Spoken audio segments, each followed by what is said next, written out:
જિલ્લા પંચાયતની સીટ પર તમે દાવેદારી કરી છે, શું કહેશો?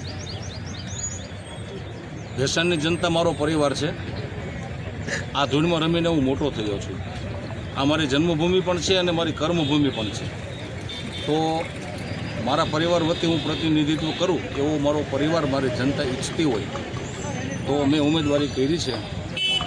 અને હું માનું છું ત્યાં સુધી આ ચૂંટણીમાં અમે પૂરી તાકાતથી જીતવા જઈ રહ્યા છીએ. આજે ભાજપ પ્રદેશ અધ્યક્ષ આવ્યા છે, શું કેવી રીતે માર્ગદર્શન આપ્યું? અમને ખૂબ જ ગર્વ થયો કે સ્થાનિક સ્વરાજ્યની નાની ચૂંટણીમાં મારા જેવા નાના કાર્યકર્તાને ચૂંટણી લડાવવા માટે અને ચૂંટણી જીતાડવા માટે જો પ્રદેશ અધ્યક્ષ અહીં આવતા હોય તો મારા માટે ખૂબ જ ગર્વની વાત છે. અમારા તાલુકા પંચાયતના તમામ 16 ઉમેદવારો માટે ગર્વની વાત છે.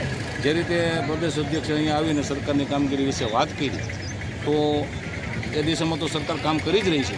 હમણાં જ ખેડૂતોના જણસી ટેકાના ભાવથી મગફળી, તુવેર, ચણા બધું સરકારે ખરીદી કરી છે. અતિવૃષ્ટિમાં પણ સરકાર ખેડૂતની સાથે રહી છે.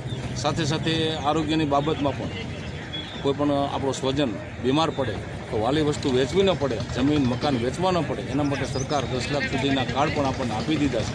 તો હું માનું છું ત્યાં સુધી સરકારને એક વિરોધમાં હવે અન્ય કોઈ મુદ્દાઓ સરકારે તો રહેવા જ નથી દીધા. આજે અમારો ખેડૂત દિવસે પાણી વાળે છે અને ખેડૂતને કોઈપણ પ્રકારની ખનનગત ન થાય, હેરાનગતિ ન થાય, એના માટે અમે અહીંયા સતત કાર્ય કરી રહ્યા છીએ.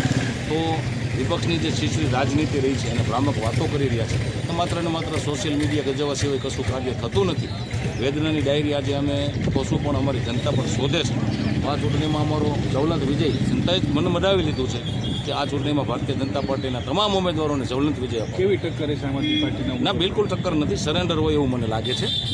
વિપક્ષી પાર્ટી સરેન્ડર કરવા જઈ રહી હોય એવું મને લાગે છે.